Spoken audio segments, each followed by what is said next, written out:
Episode 78, The Enneagram, with Heather Fillmore.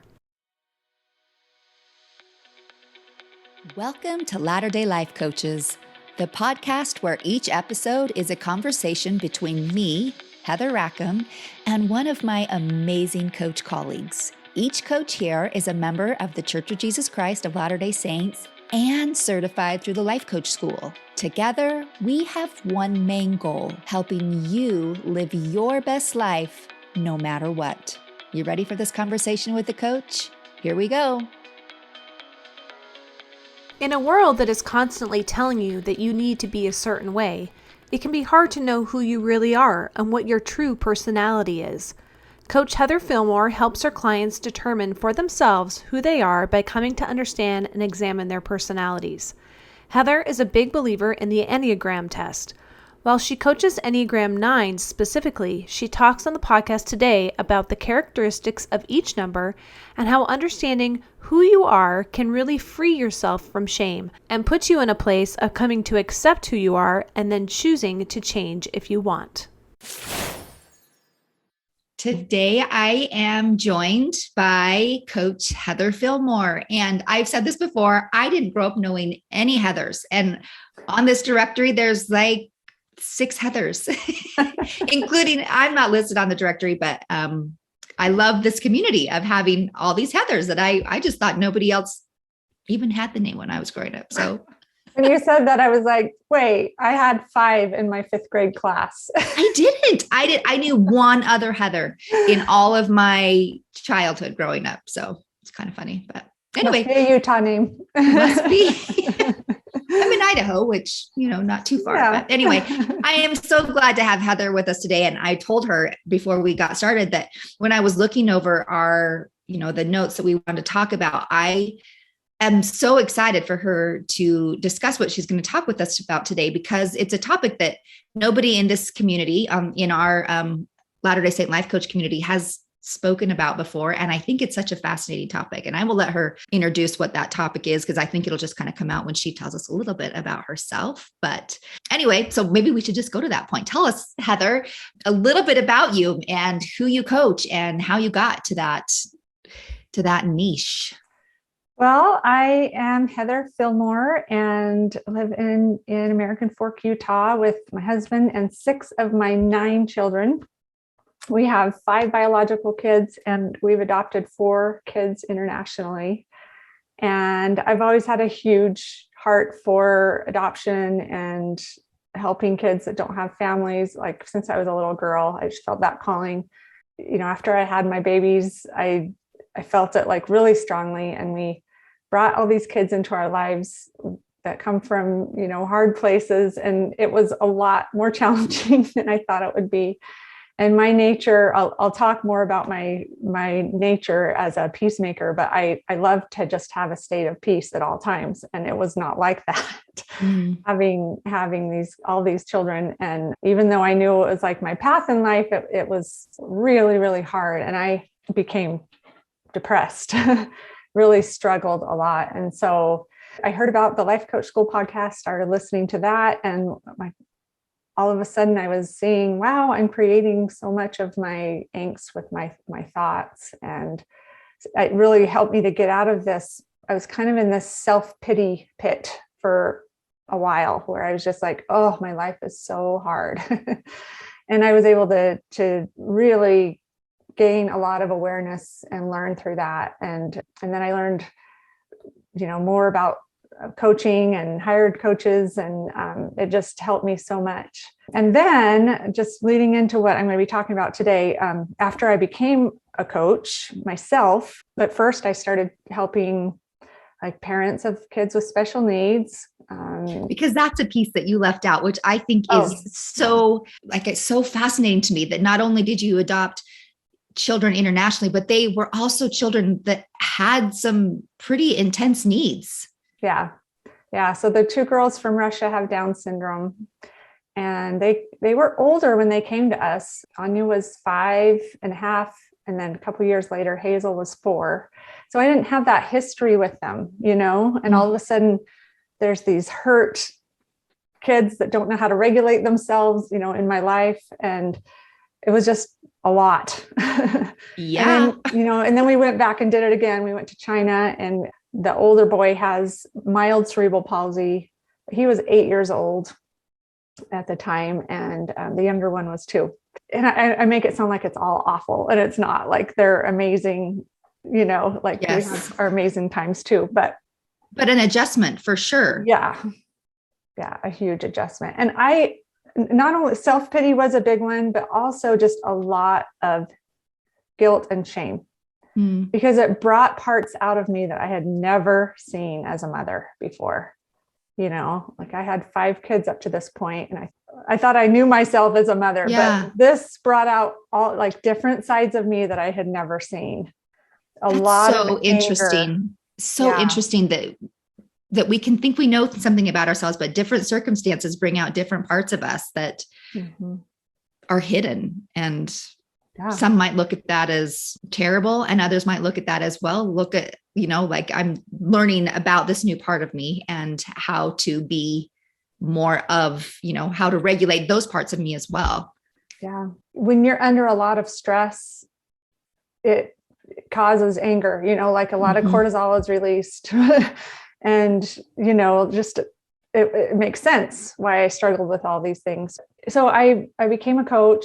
I started kind of with helping moms of special needs kids. I also kind of tried dealing with teenagers and young adults, and I loved that. I love coaching young adults so much. But then I discovered the Enneagram, and this is this ancient system of personality typing, and it describes patterns of how people interpret the world and manage their emotions. And it helps you to see what your core fears are and your core motivations. And as soon as I learned about that and figured out, I figured out what my type was. I was an Enneagram type 9, which is a peacemaker.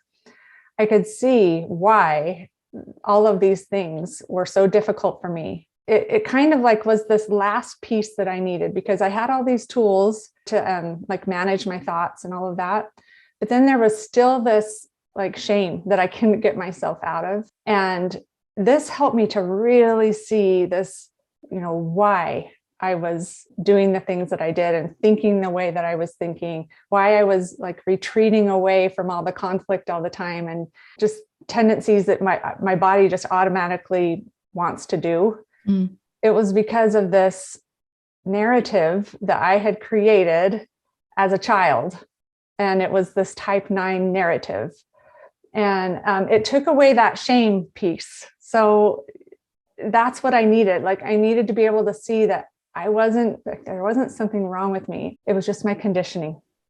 It was offering, it sounds like, compassion and understanding. And when we can offer that to ourselves, rather than shaming ourselves for acting a certain way, when we can have understanding of why it's happening, we then have some compassion. And as we know, all change in our lives and the things that we want to have happen, like, we have to start with compassion for ourselves in order for that to happen.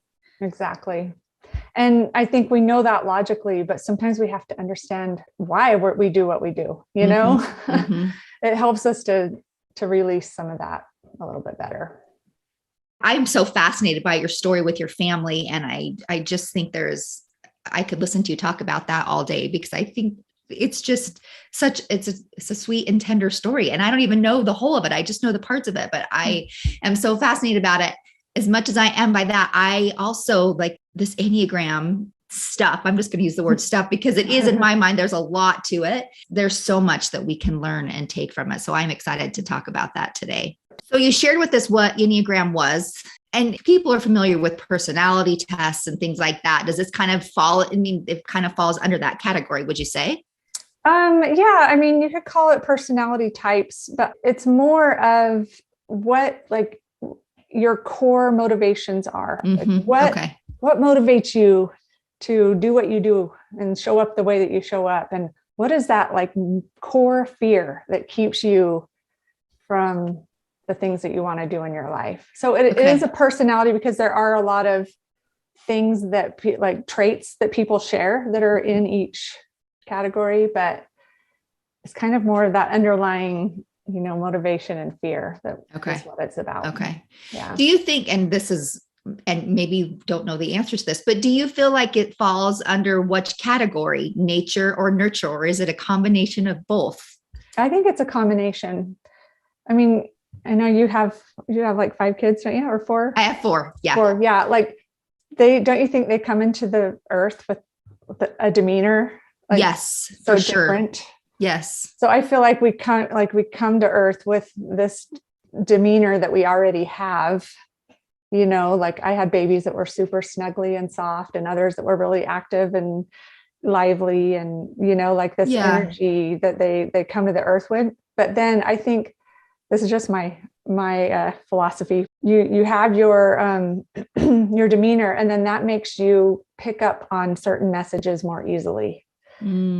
So for me as a 9, I think we come into the world with this softer demeanor and this kind of, we're big feelers, very empathic, but then we pick up on messages from other people that our presence is not as important as others, and that it's not safe to assert ourselves. And so sometimes it'll happen, like with me, I was number 5 of 7. I had all these siblings that were older than me, and my mom was just really busy, and I just kind of like picked up on all these messages that, don't make yourself too much of a problem here, just try and make it as easy as possible for your mom. Those messages were like ingrained in me early on. And that's what the Enneagram is it's all the stories that we create and the narrative, like that we've created about how we relate to the world and how the world is to us. Okay. So if somebody doesn't know what their Enneagram is, and I'm assuming that there's some people listening that already know what it is. They know their type. Is it called type or number? How do I refer to type it? or type? Number? Yeah, okay. Either one. They know what they are, and there's going to be people listening. They're like, Enneagram, I've never heard of that. That sounds like, so how do people figure out what their type is, what their number is? There are free tests online that you can take. It kind of narrows it down to 2 or 3. It might tell you one is stronger than the other, but I wouldn't rely on them. If you take one of those tests, I would take like the top 3 and then go to the Enneagram Institute website, which is the enneagraminstitute.com. Okay. And maybe we can link it in the show notes, and then read about each one of those types. And what you want to be looking for is what happens when you're stressed, what happens when you are healthy, and just really pay attention to that, because that's the key there.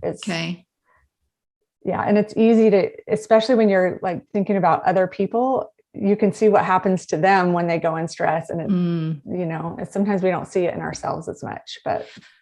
Okay. So I do want to ask you this, because I'm sure that some other people might have the same question. So I've taken the tests, various different tests, a couple different times. And I struggle taking the test because I've done so much work to learn to manage my brain that when I look to answer the questions, I'm like, I don't know instinctively. I don't even know what my instinctual response used to be or what it is now. Like, I feel like it's different than what it maybe would have been years ago and how I am now. So how do you I'm like, how do I take this test? Because I don't know exactly how to answer these questions, because I could answer it in various different ways. Yeah, I know what you're saying. Go back to it when you were in your 20s and before you learned about all this stuff, and answer it that like the way you did it then. Because you still have those same instincts. It's just that you are more aware of them now. And, you're able to kind of see it earlier on and watch your thoughts and stuff. But there's different levels of growth within each number. And so you can also read about those levels, and you could see, down here at level 5, that's kind of where I was in my teens and 20s. Now I'm kind of more up here, but it explains each one of those levels. Okay. And that I need to go read some of those, that a little bit better, I think. So anyway, thank you for sharing that. Okay. So you said that you are an Enneagram 9. Do you want to, and do you specifically work with people who are Enneagram 9s? I do. Yeah. Okay. Yep. Okay.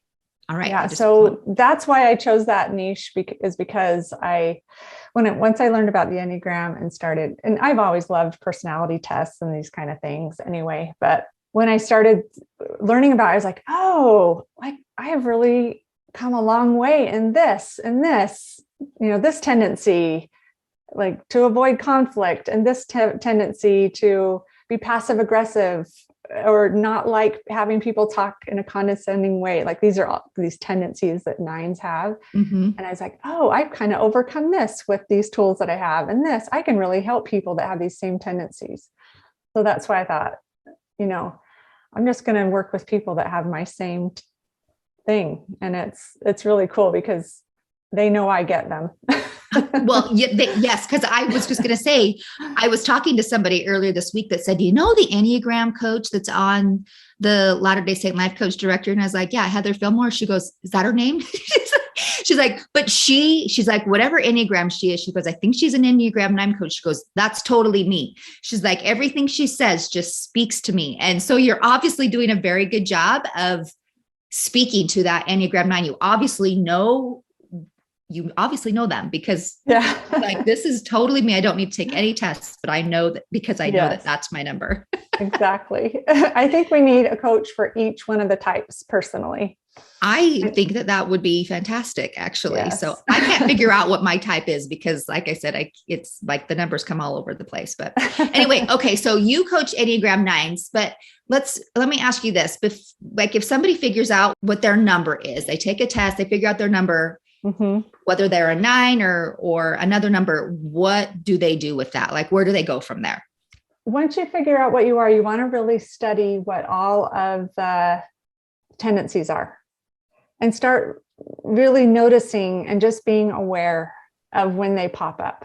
For example, like the Enneagram 1 is the perfectionist. They all kind of have a nickname, and mm-hmm. ones are more perfectionistic. They want to like follow rules and make everything. They want to just be right all the time. And so I'm raising my hand. That's one of those ones that comes up that seems to frequently come up when I take the tests. Okay. Yeah. So you'll start kind of noticing that, oh, there's that tendency. And it just starts to really, you become a lot more aware of it. Where before maybe you thought something was wrong with you. Now you're like, okay, this is just I have this fear of not being right. Mm. It literally makes me think that I'm going to be rejected and cut off from people if I don't have everything right. I can have compassion for myself in this moment. So that's mm-hmm. the first step, is just really start noticing, like read about all the tendencies, read about what motivates you and what makes you afraid, and then just really start noticing how it's showing up in your life. And it sounds like it's not just to like become complacent. Well, that's just who I am. Like I can't be different because that's just who I am. I feel like it gives you the understanding, oh, this is why I'm reacting this way. Yeah. And I can do something different if I want to. Yes. It's a good way to describe it is it helps you to see the box that you're in. Like you have put yourself in a box. Mm-hmm. And instead of thinking, oh, that's just the box I'm in, you're saying, how can I get myself out of this box? Because it was created by all of these stories that are not really true. Yeah. Yeah, that's such a good point. It always feels better to be outside of a box too. Yes. So it does kind of give you a lens to help yourself crawl out of that because you are just aware of. And it gives you language. Like it puts language to the things that you've always struggled with. Yeah. And language, I don't think we realize how much we want to be able to have the words to describe something and how much easier it is for us to get a grasp on it when we can label it and describe it, give it language. Yeah, it's a great word. Yes, definitely. Okay. So there are, obviously you're a 9. Mm-hmm. There's 9 types. Is that correct? Right. Okay. Yeah. And I would love to go through them. So you are a type 9 and there are 9 types to my understanding. Is that correct? Yes. Okay. Yep. Let's just briefly talk about them and see if anybody can maybe pinpoint just from listening to the brief, short description where they are in there? I think that'd be fun. You'll definitely be able to pinpoint your kids. It's really easy to pinpoint what other people are. Not as easy for ourselves. Which I would imagine that being able to like offer this gift to our children and being able to see what their type is, not that you need to tell them, and maybe you do want to tell them, but it gives you some compassion and understanding for them as well. Yeah. Yeah. And if we don't get to talking about that, I'll just say it now. Like, it is such an amazing tool for a mom to know what type each of her kids are, because when they get stressed out and they freak out about things, exactly why this is such a problem to them. And you're able to show up in a way that really helps them and supports them instead of fighting against. Okay. I need to have my children take I've got 2 that live at home, 2 that live at home still, and maybe I can persuade them to take the test. So, okay. So let's talk about the 9 types. Okay. So the Enneagram 1, I talked a little bit about that earlier, but they like to do things correctly. They have high standards. They're sticklers for rules, and they pay really close attention to detail. So these are your straight A students. The people who keep a clean house, the people that are very like black and white thinkers, don't question things. Those are your ones. Okay. The 2 is, they have 2 nicknames. One is the helper and one is the giver.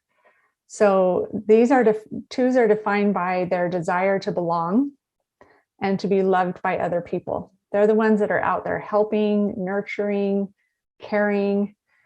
They're really eager to involve themselves in other people's lives. And they have a hard time saying no when people ask for help, because they just have this core fear of like, if I'm not needed, then I don't have worth. They center all of their worth around how much they are needed by other people. Okay. The 3 is the achiever. They're defined by their desire to be significant and to distinguish themselves through their achievements. So the workaholics are achievers. They like to appear confident and ambitious, and they're really goal-oriented. They're kind of unsure of their innate self-worth, and they look for their validation through their accomplishments. So really unhealthy 3s are narcissistic. That's kind of where you take it to the real unhealthy level. It's everything's about me, and And when you say unhealthy, just to clarify, you're not talking about somebody who's like physically unhealthy. It's more the emotionally unhealthy people who aren't able to manage what's happening in their brains. Our level. So that's kind of Enneagram language. They call it health and stress. So health is when you're very self-aware. Okay. Stress is when you're not self-aware. Okay. And we also have moments where we go, maybe we're in a healthy place, but we are under stress. So we kind of go down in our levels. Okay. In those moments. And it happens. We kind of go back and forth a lot. Okay. Yeah. Okay. The 4 is the individualist. So these are this is stereotype, but they're kind of more your artsy, creative people. Okay. They're defined by their sense of being special and being different from other people. So they like to present this kind of like, I'm unique. I like to be distinctive from other people. They're real big feelers. They feel very deeply. They're a little more moody. They're a little more prone to depression. Okay. They're stressed. Okay. And I have famous examples of each of these. I don't know if we have time for that. The 5 is the investigator. These are your really studious, like scientists, bookworms, people who like to just kind of be on their own reading a book. They're the researchers behind the scenes. They're defined by their desire to conserve energy and avoid being drained by engagement with the outside world. So they focus on being knowledgeable and competent so that they can be as self-sufficient as possible. They don't want to have to depend on other people. They just want to have all this knowledge and everything to make them feel safe and needed. Okay, that's interesting. Yeah. Okay, so they're more introverted usually. Okay. The 6 is the skeptic or the loyalist. They are defined by their safety, like their desire for safety and security. And they are kind of the more anxious type. They're always thinking of the worst case scenario, like what if this doesn't happen, and kind of preparing everything and making sure. But they're always the people that are in there, like helping to get things done. They have kind of a swift movement to them, and they're always super fun to be around. But yeah, they do struggle a little bit more with anxiety. Okay. Okay, the 7 is the enthusiast. These are the life of the party people. They have this desire to just experience life, all that life has to offer, while making sure that they always avoid boredom and pain. So they're always thinking like, how can we make life more fun? What's the next fun thing? One fun thing to the next. It's always important. Okay. And then the 8 is the challenger. They are your kind of more powerful, assertive, decisive people. They like to argue. They can kind of be a little intimidating, especially to people like me that are more the peacemakers. They have that more like assertive stance to them usually. And it's really important for them to stand up for what they believe in and protect people that are more vulnerable. So they're the ones who, like Martin Luther King, or Barbara Walters is another 8, just, very not afraid to say what is important to them. And then the 9 is the peacemaker. They are defined by their desire to maintain a sense of inner peace and harmony, and to avoid conflict or emotional disturbances. So we're always just kind of wanting to keep things really even keel all the time. And what's interesting is that 9s are at the top of the Enneagram. So the 9 is at the top at 12. The Enneagram is a circle, right? Okay. And then 9 is up at the top where 12 o'clock would be. And they can look down and see all the different types. And they usually have the hardest time figuring out what type they are, because they can really relate to everybody. They're really good at just seeing both sides to everything. Okay. And yeah, they are really afraid of loss of connection. And so they do everything to always just keep that peace. And I could tell you a lot more about 9s because that's that is your expertise. Okay. I think it's so fascinating to talk about it. And we could talk about the differences all day long, but I want to know specifically now, like when somebody knows what their Enneagram is, and you're going to work with people that are 9s, but how do you use the Enneagram then when you are coaching your clients? How does this play out? I think of it as one tool, right? Like it's the tool that helps us to become more self-aware and put language to everything. So that's the tool that I use to help my clients to see, like today I was coaching someone that she was kind of getting in there and trying to fix problems for her friend.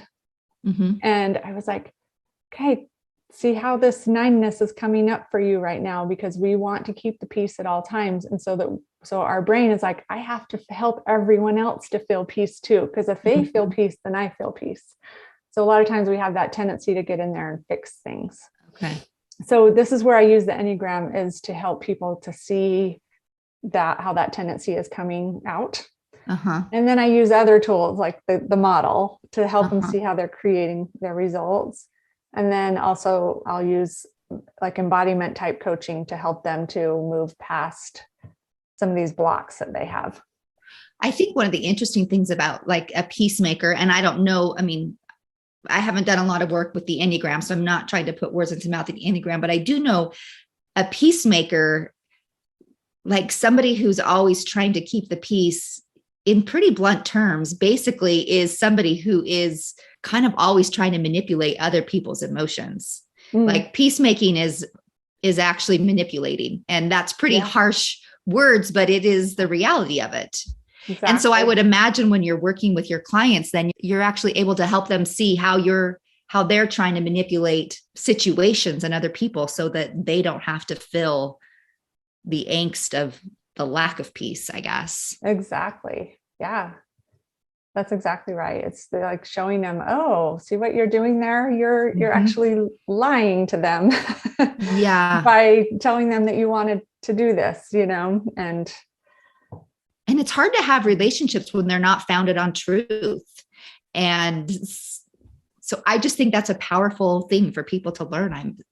As a 9 or any other number, when you can actually speak your truth and be who you are. And that's a kind of a catchphrase anymore to say, speak your truth. But when you can actually be who you are and not feel like you have to say things just to keep the peace, that's actually when real relationships start to occur.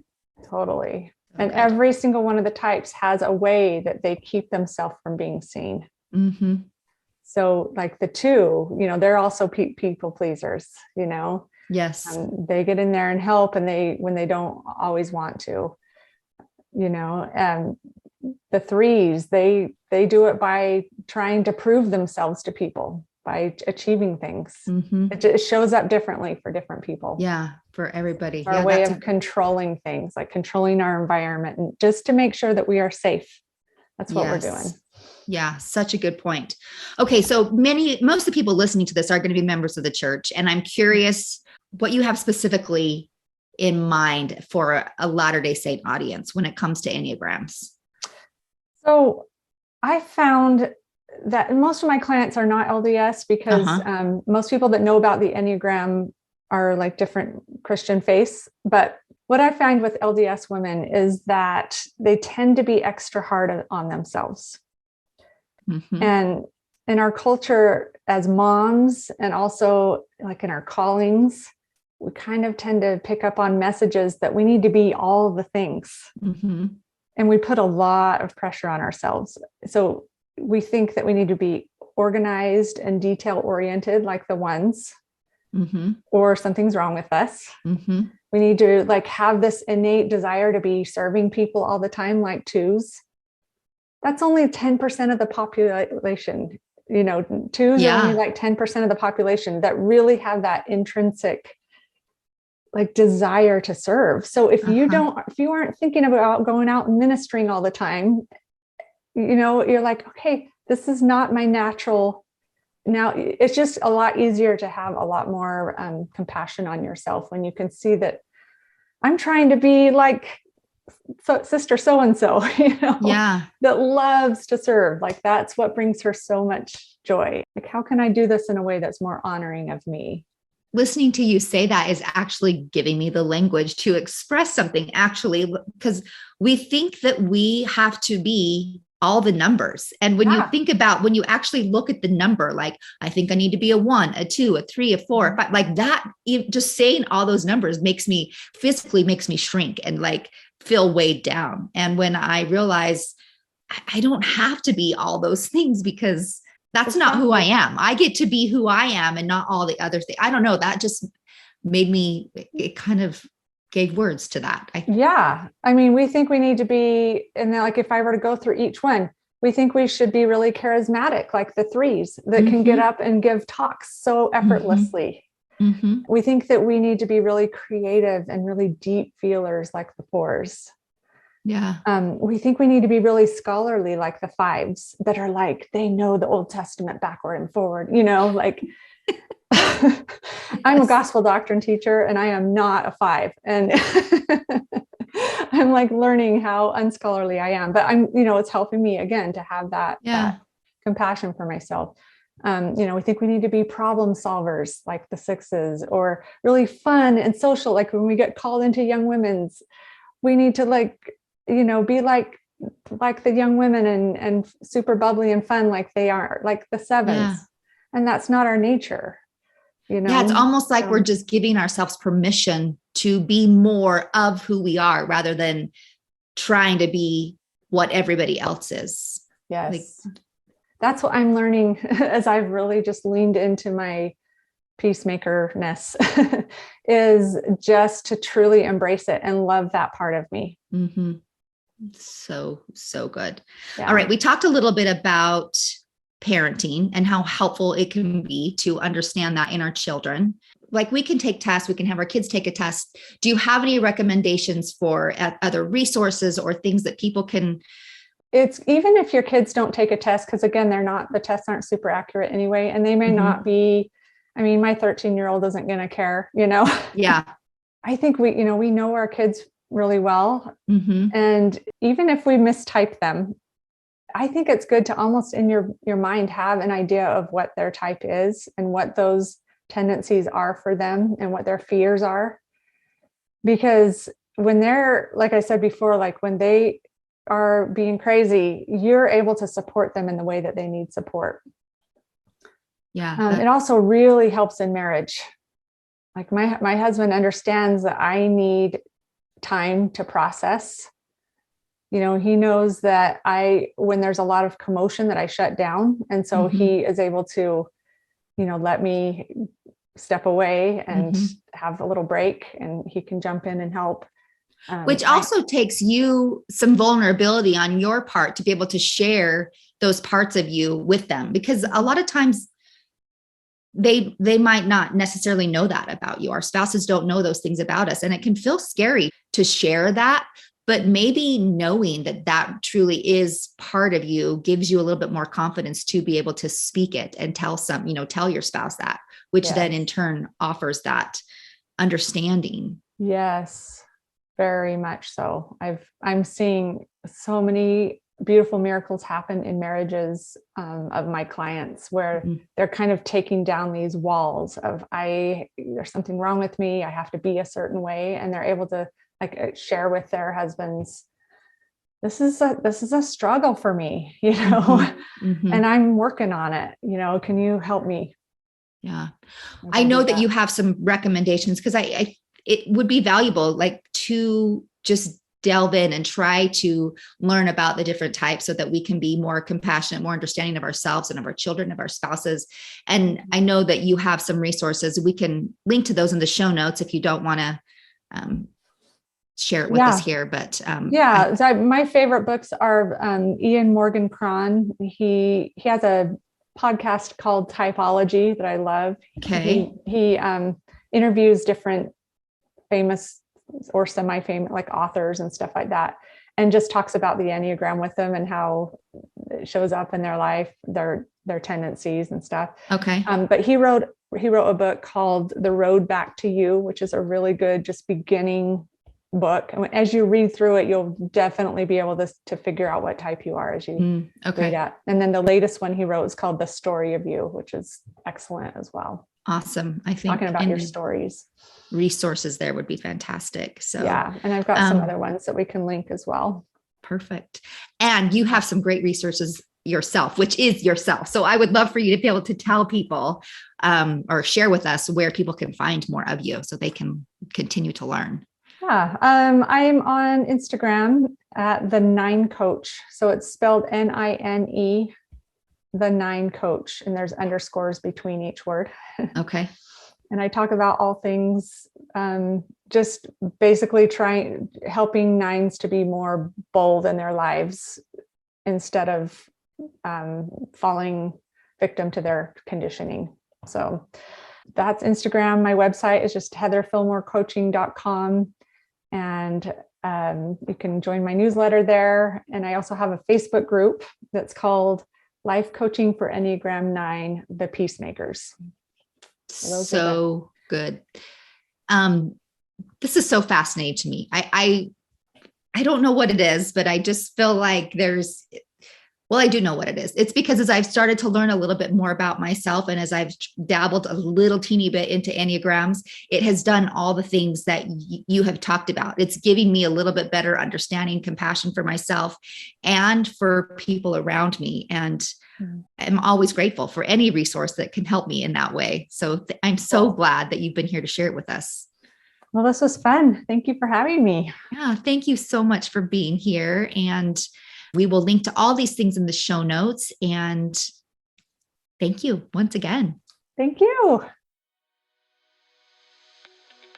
Hey, we just wanted to thank you for spending part of your day here with us at Latter-day Life Coaches and being part of this conversation. Share this with your friends so that you can have a conversation with them on this topic as well. And as always, subscribe so you don't miss a single episode. Have a good one, my friends.